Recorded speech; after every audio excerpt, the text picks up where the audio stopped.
दुनिया में अगर सबसे ज़्यादा आर्थिक असमानता किसी देश में है तो उस मुल्क का नाम है भारत। ये कहना है वर्ल्ड इनइक्वालिटी लैब का, जिसने साल 2026 के लिए वर्ल्ड इनइक्वालिटी रिपोर्ट जारी किया है। भारत में आर्थिक असमानता का अंदाज़ा इसी बात से लगाया जा सकता है कि देश की 40% संपत्ति महज 1% लोगों के हाथों में है। तो देश की इनकम के लिहाज से टॉप 10% आबादी देश की 58% आय ले जाती है। भारत में अमीरी गरीबी की खाई साल दर साल बढ़ती जा रही है।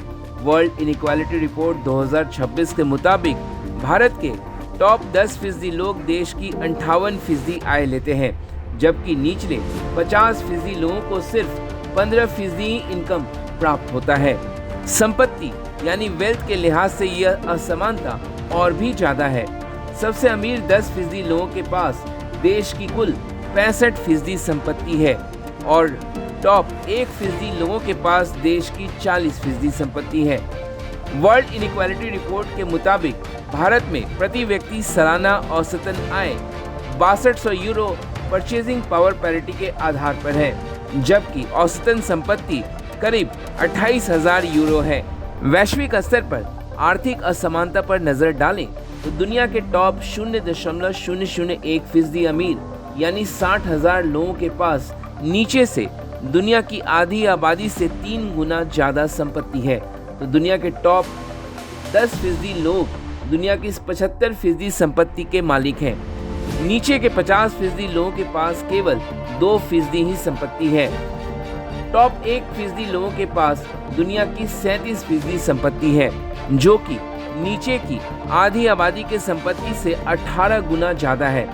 इसी रिपोर्ट के मुताबिक दुनिया के 0.001% लोगों की औसतन संपत्ति 1 अरब यूरो है और दुनिया के सबसे ऊपर वाले 56 लोगों की औसतन संपत्ति 53 अरब यूरो है।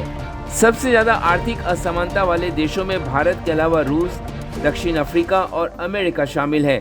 तो इसके उलट नीदरलैंड में आर्थिक असमानता सबसे कम है, जहां टॉप 1% लोगों के पास कुल संपत्ति का सिर्फ 14% हिस्सा है। इसके बाद इंडोनेशिया, डेनमार्क, यूके, इटली और न्यूजीलैंड आता है। रिपोर्ट से पता चला है कि भारत में तेज आर्थिक ग्रोथ के बावजूद पिछले दशक में असमानता जस का तस बना हुआ है। रिपोर्ट कहती है अमीर लोगों पर टैक्स अक्सर कम लगता है, जिससे सरकार के पास पैसे भी कम पड़ते हैं।